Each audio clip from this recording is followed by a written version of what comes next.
Nii, armu ja rahu. Et reedel sai juba räägitud, et käisime reisil ja ma nägin üks öö und. Ja mul oli siuke tunne, et ma vaatasin filmi, aga lihtsalt mul läks ta nagu meelest ära. Ja siis ma mõtlesin, et huvitav, et mida ma ikka nägin. Ja siis mul tuli meelde. Ja ma loen teile see ette, see on nii tuttav, eks ju. Karjapoiss karjatas lambaid küla lähedal ja mõtles veidi nalja teha. Ta hüüdis, hunt, hunt. Külarahvas jooksis kohale, aga karjamaalt leidsid nad ainult naerva poisi. Karjapoiss kordas oma nalja mitu korda. Ühel päeval tuli aga tõesti hunt lambaid murdma. Poiss karjus, hunt, hunt. Inimesed arvasid, et tegemist on naljaga ja ei tulnud enam kohale. Hunt murdis maha terve karja.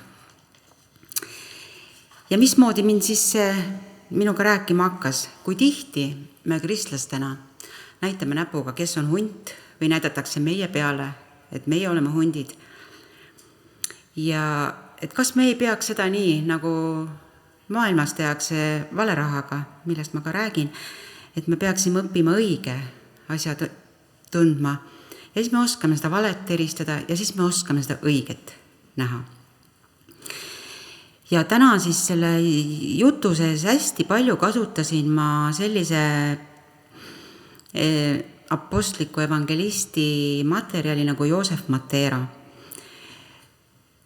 Natukene uurisin tausta, aga mitte väga sügavalt. Ma nägin, et ta teeb tööd nagu Kolendaga, kes on meile väga hästi tuttav, kes Iisraelis külastas.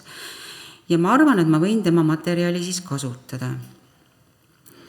Ja tema siis räägib, kuidas hunte lambaid eristada koguduses. Ja ta räägib, et piibel kasutab teatuid loomi metafooridena, et kujutada teatud omadustega inimesi kuningriigis. Eelkõige pastorid ja vaimulikud juhid, aga ka koguduse liikmed peavad oma koguduse tõhusaks juhtimiseks ja ühismeeles olemiseks eristama vähemalt 3 tüüpi inimesi. Enamikul inimestel võib elus olla kõigi 3 omaduse segu. Ja on paratamatu, et iga kasvav kogudus tõmbab ligi kõiki 3 tüüpi inimesi samaaegselt. Järgnevalt on toodud mõned huntide, lammaste ja siis viimane variant, kellest ma nagu ei olnudki lugenud, olid hobused ehk ratsud. Nende peamised omadused, mis siis põhinevad siis Joosef Matera peaaegu 35-aastase kirikuteenistuse vaatlusel. Esmalt hundid. Hundid püüavad oma karjaseid petta, olles väliselt koguduse visiooni, teenimise ja kohustusega nõus, kuid sisemiselt ei kavatse nad vaimsele autoriteedile kuuletuda. Alguses teevad nad, mida neilt eeldavatelt nõutakse. Nad võivad selles isegi silma paista, kuid nende ülesanne on lihtsalt positsioneerida end koguduses usalduslikku kohta, et nad saaksid rohkem mõjuvõimu kasutada ja oma lihalikke plaane ellu viia. Koguduse vanemad teevad vea, kui arvavad, et lõhed tulenevad ainult kuulujuttudest või laimust. Kirikutes on rohkem lõhesid, kui enamik juhte arvab, sest huntide varjatud tegevus ei põhine laimul, vaid varjatud tegevuskavadel.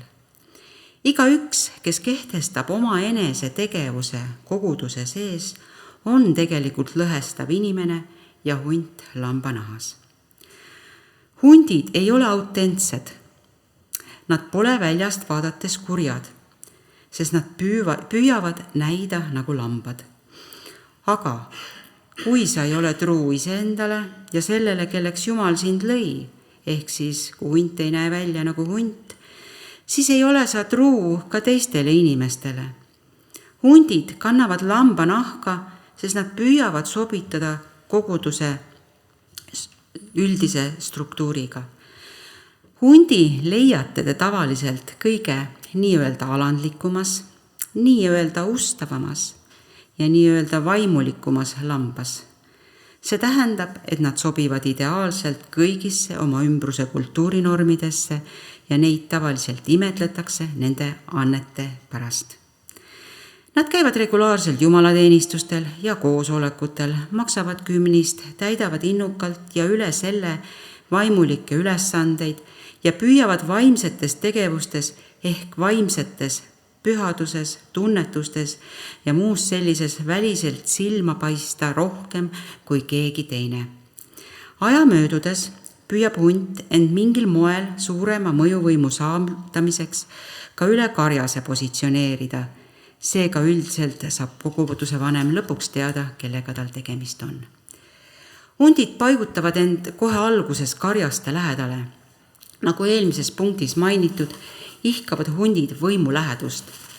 Nad püüavad võita pastorite teenimise, ohverduse, rahaliste annetuste ja nende seas olevate liikmete meelitamisega, kes on kõige vastuvõtlikumad valele kiitusele.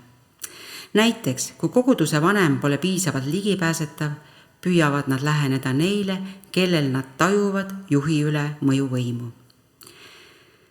Hundid ihkavad koguduse hüvesid ilma koguduse eest hinda maksmata. Matero on pika teenimise aja jooksul õppinud, et need, kellel on tõeliselt siiras süda, toimivad igas ametis ilma tiitli või positsioonita, kui nad oma andeid õigesti kasutavad. Kuna hundid ei taha hinda pikas perspektiivis maksta, tahavad nad asetada ennast koguduses nii, et nad saavad tunnustust, prestiiži ja platvormi nii kiiresti kui võimalik, isegi nende ees, kes on selle koguduse eest aastaid hinda maksnud. Koguduse vanemad peavad olema ettevaatlikud nende suhtes, kes pidevalt ihkavad positsiooni, tiitleid ja autoriteeti, ilma et nad end selles tõestaksid. Hundid varjavad oma motiive ja tegusid vaimsusega. Need inimesed ei ole oma isiklike vigade suhtes avameelsed ja meeleparandusaltid. Pigem püüavad nad luua ülivaimsuse maski, et teisi petta sedavõrd, et isegi koguduse vanem pole nendega võrreldes enam vaimne. Nende kriitika koguduse vanema vastu ei ole väliselt laimav, vaid sisaldab peensusi ja vihjeid, mis hõlvavad koguduse vanema otsuste kahtluse alla seadmist, vihjates, et kogudus pole piisavalt vaimne või et pastor on natuke kuri või et pastor ei kuule tegelikult Jumalat ja ei palveta tegelikult nii palju kui vaja ja kui ta palvetab, siis lihalikult. Ta kasutab ära teisi kristlasi ja nii edasi ja nii edasi, neid jutupunkte on päris palju. Põhimõtteliselt üritab hunt teha kõike, mida suudab, et edukalt külvata ümbritsevate inimeste meeltesse kahtluse seemneid vaimuliku juhi kohta. Kui hundid jätavad mulje, nagu armastaksid nad kõiki enda ümber, kasutavad nad neid inimesi ainult mõju ja võimu saavutamiseks. Hunt ei saa juhtida, vaid karjased peavad nad lõpuks minema ajama. Mõned juhid püüavad igaüht, kes nende kogudusse tuleb, rehabiliteerida. See on tohutu viga. Hunt jääb alati hundiks, lammas jääb alati lambaks ja ratsu jääb alati ratsuks, olenemata sellest, kui palju te tema eest palute ja paastute. Kui inimene on hundina tuvastatud, peaks karjane seejärel seda inimest tähelepanelikult jälgima ja mitte lubama tal kirikus mingit kahjulikku mõjuvõimu. Enamikul juhtudel ei saa juht hunti lihtsalt välja visata. Kui juht seda teeb, saavad viga süütud inimesed, keda hunt on juba mõjutanud. Juht peab ootama, kuni hunt paljastab enda tõelised motiivid, andes neile piisavalt köit, et nad end üles pooksid. Kui see on ilmne, saab nad eemaldada. Hundid üritavad karjast hävitada, et lambaid ära süüa. Üldiselt konkureerivad hundid koguduse, mille osa nad on, vanemaga pastoriga, selle asemel, et olla nende edendajaks ja toetajaks. Selle põhjuseks on see, et karjasel on see, mida hunt ihkab, suurem mõjuvõim. Seetõttu teevad hundid kõik endast oleneva, et karjast maha kiskuda, nii et lambad oleksid nende soovide ees haavatavad. Hundid ei ole pojad, vaid koguduse vereimejad. Hundid on need, kes ei ole tänulikud selle eest, mida koguduse vanem teeb või mida on kogudusel pakkuda. Selle asemel kurdavad nad alati, et nende vajadusi ei rahuldata. Pole tähtis, mitu korda sa hunti aitad, ihkavad nad alati rohkem värsket liha süüa ja verd juua. Järgmised on meil lambad.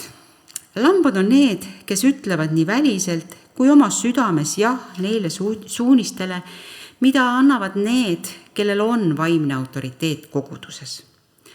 Lambad moodustavad suurema osa kogudusest ja kalduvad alati vaimse juhi poole, kes on seaduslik karjane ja hoolitseb karja parimate huvide eest. Tõelised lambad liiguvad karja üldises suunas ja peegeldavad karjase ja koguduse visiooni. Neid ei huvita positsioon ega juhtimine. Kõige rohkem hoolivad nad sellest, et nende vajadused oleksid rahuldatud ja et kogudusel oleks stabiilsus, eriti elutormide keskel. Lambad avavad nii oma südamed kui ka rahalised vahendid, et leida endale ja oma peredele turvaline koht.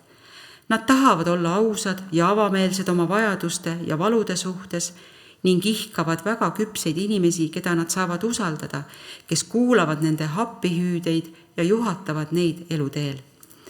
Lambad mõistavad, et karjamaal olles kogevad nad halba ilma, seega ei süüdista nad karjast elutormides ega vaenlase rünnakutes koguduse vastu, kuid ühte asja nad ei talu.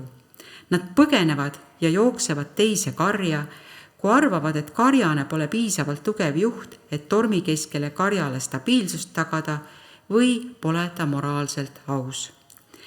Mõnikord, kui lambad lahkuvad kogudusest ja lähevad teise, on see sellepärast, et nad on näljased ja vajavad toitumiseks rohelist rohtu, kui rohi ehk sõna kuulutamine on seisnud või kui karjane ei juhi neid vaikse vee kõrvale ega aita neid hinges värskendust tunda, lähevad nad lõpuks sinna, kus seda pakutakse, et nad ei sureks alatoitumusse. Pole tähtis, kui palju kohustusi koguduse vanemal on, ta peab alati tagama, et esmatähtis on pidevalt pakkuda karjale värsket rohelist rohtu ehk värsked asjakohased reemasõnad Jumalalt ja puhast vett, et nad ei sureks alatoitumusse ega põgeneks teise karjase juurde, kes nende eest siis hoolitsevad. Lambad ei suuda end kaitsta, kui neil puudub eristusvõime ja nad võivad öösel ehk vabal ajal isegi otse hundikarja sekka eksida. Seetõttu peab karjane pidevalt tuvastama huntide asukoha ja hoidma neid lammastest eemal. Lambad peavad olema üksteisega tihedalt seotud ja valvel, et nad saaksid korralikku järelevalvet ja hoolt. Lambad tunnevad alati ära, kes on tõeline karjane. Üks asi, mis Joosep Matera ütleb nendele, kes tunnevad end pastorina kutsutuna, on see, et tõend selle kohta, et sind on tõeliselt kutsutud pastoriks, on see, kui lambad hakkavad sinu poole lohutuse, toidu ja nõu saamiseks tõmbuma. Kui inimene lambaid ei tõmba, siis olenemata sellest, mitu aastat on ta seminaris käinud või kui palju profeteeringuid ta oma elu jooksul on kuulnud või rääkinud, pole ta veel valmis pastorina teenima, sest lambad tunnevad ära karjase, mitte vastupidi. Ja see nimetatud brotherhood või sisterhood on taas üks asi, mida hunt ründab, süüdistades pastorit mõjujõus vendade vastu.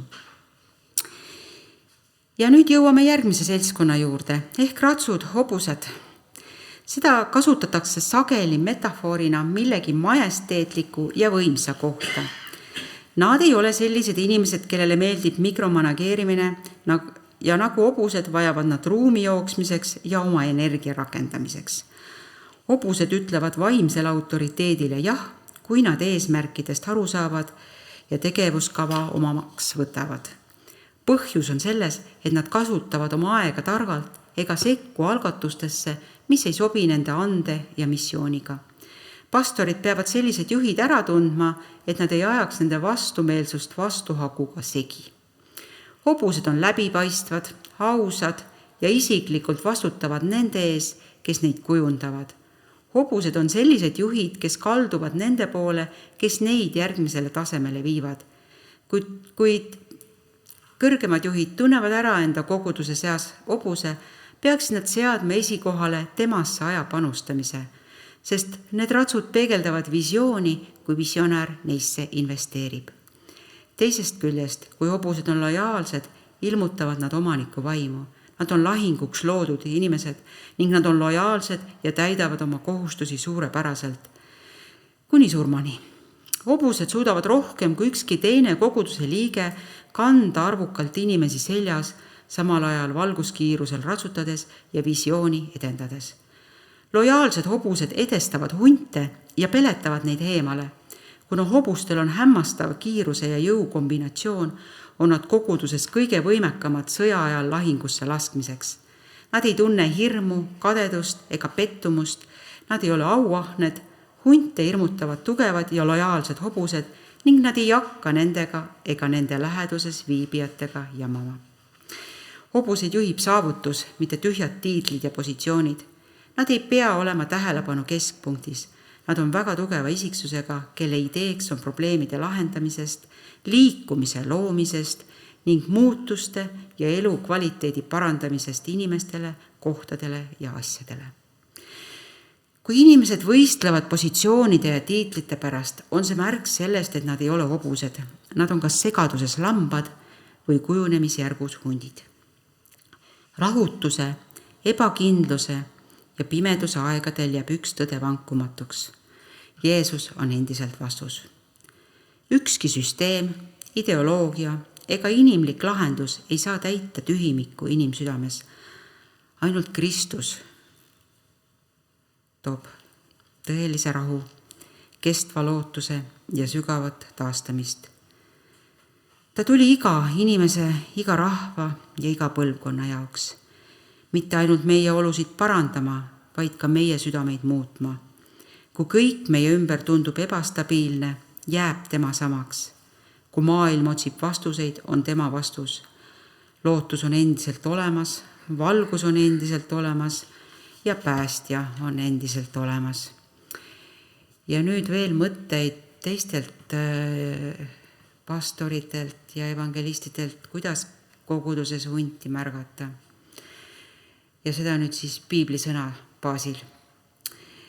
Jumala sõnas on väga palju hoiatusi, mis ütlevad meile, et me peaksime olema huntide suhtes ettevaatlikud. Matteuse 7.15 ütleb Jeesus, et hundid lambanahkades on valeprohvetid. Hoiduge valeprohvetite eest, kes tulevad teie juurde lambanahas, seestpidi aga on kiskjad hundid. Nad pole mitte ainult valeprohvetid ja valeõpetajad, vaid neil on ka varjatud motiivid. Nad on seal, et lambaid lõhki kiskuda. 1. Johannese 4.1 ütleb, armsad, ärge usaldage iga vaimu, vaid katsuge vaimud läbi, kas nad on Jumalast, sest palju valeprohveteid on läinud välja maailma. Roomlaste 16.17 ütleb, ma palun teid, vennad, pidage silmas neid, kes tekitavad lõhesid ja pahandusi õpetuse vastu, mida teie olete õppinud. Hoidke neist eemale, sest niisugused ei teeni meie issandat Jeesust Kristust, vaid oma kõhtu ja nad petavad libedate sõnade ja ilukõnedega lihtsameelsete südameid. 2. Timoteuse 4.3 ütleb meile, et tuleb aeg, mil nad ei salli tervet õpetust, vaid otsivad endile oma himude järgi õpetajaid, kes kõditavad nende kõrvu. See tähendab, et neid võib olla raske tuvastada, sest nad näevad välja nagu lambad. Panite tähele? Nad näevad välja nagu lambad. Nad näevad välja nagu lambad, aga seestpoolt on nad ahned hundid, kes ootavad õgimist ja lõhede tekitamist. See tähendab, et me peame võitlema nendega, kes üritavad tulla ja valeõpetust jutlustada. Me peame pingutama, et sellest jagu saada. Juuda 3.4 ütleb, armsad, ma olen igati püüdnud teile kirjutada meie ühisest päästest ja nüüd muutuski möödupääsmatuks kirjutada teile, et ergutada teid võitlema pühadele kord antud usu pärast, sest teie hulka on end poetanud mõningad inimesed, kes juba muiste on ette kirja pandud selleks kohtuks. Jumala kartmatud, kes meie Jumala armu kõlvatuseks pöörates salgavad ära ka ainsa valitseja ja meie issanda Jeesuse Kristuse. Juuda ütleb meile, et me peaksime võitlema usu eest nendega, kes on hiilinud kogudusse ja eiranud Jumala sõna käske. See ongi ohjeldamatus. Aga kuidas me siis seda teeme? Kuidas me usu eest võitleme? Esiteks valeõpetus. Keegi, kes ei kuulu Jumalale, kuulutab sõna pettuses. Pidage meeles, mida Jeesus neile ütles. Te olete oma isast kuradist ja kurat kasutab sama taktikat. Kui vaatate 1. Moosese raamatu 2. peatüki, näete, kuidas vaenlane tuli Eeva juurde ja küsis temalt, kas Jumal tõesti ütles, et ei süüa ühestki puust. Lambanahkades hundid räägivad teile alati, mida Jumal tegelikult ütles kõige kohta, mis on seotud kultuuris vastuvõetavaga. Ja nad on teile sama veenvad, kui kurat oli Eevale. Paljud neist nimetavad end prohveti Anniga teenijateks ja kuna nad kannavad seda tiitlit, olete te veendunud, et nad peavad teadma rohkem kui teie. Kuidas te teate, kas nad on hunt? Ainus viis seda teada saada on, et te teate Jumala sõna. Kui õpetate pangandussektoris kellegile võltsitud raha tuvastamist, ei näita keegi neile kunagi võltsitud raha. Nad näitavad neile, kuidas õiget asja eristada ja seejärel mõõdavad nad kõike muud päris raha standardi järgi. Nii tuvastatakse võltsing. Sama lugu on Jumala sõnaga. Järgmiseks te tunnete nad ära viljade, mitte andide, mis on Jumalast. Jeesus ütleb meile Matteuse 7. peatükis, et me tunneme nad ära viljade järgi. Halvad puud ei saa kanda head vilja. Vaimuviljad on nähtavad ainult püha vaimu kaudu. Vaimuviljade omamine tähendab, et me laseme Jumalal endast tegutseda.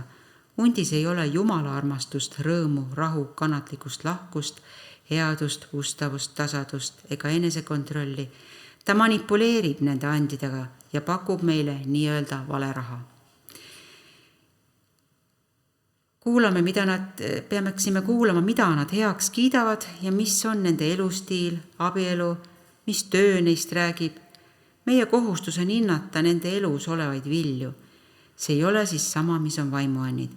Valeprohvetid võivad vaimuande jäljendada ja seepärast käsibki Piibel meil vaime läbi katsuda, et näha, kas need on Jumalast. Hundid lambanahas räägivad pigem emotsionaalsest ehk maisest armastusest kui tõest, sest nad tahavad endale järgijaid. Tänapäeval näeme kirikus paljusid õpetajaid, kes räägivad sellest, mida nimetatakse tunnetatud vajadusteks. Tunnetatud vajadus on midagi, millega sa võitled või vajadus, mida sa tahad, et Jumal täidaks. Selles pole midagi tingimata halba, aga suurim vajadus, mis hoolitseb iga teise tunnetatud vajaduse eest, on patt. Ja mitte paljud jutlustajad ei taha patu vastu rääkida. See pole populaarne.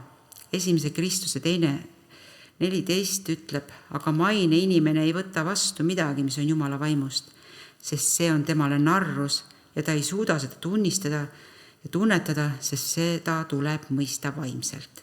Ja kuna hundid tahavad endale koguda karja, omada palju järgijaid ja nende järgijatest kasu lõigata, ei ole patt midagi, millest nad tahavad jutustada. Kui sa järgid jutlustajat, kes ei räägi patust, siis lõpeta tema järgimine. Iga kuulutatud sõna peaks viima ja viib alati tagasi Kristuse juurde. Ja selle teema lõpetuseks on tunnesõna. Kui sa ei tea tõde, siis jääb järele vaid pettus ja sind ilmselt petetakse.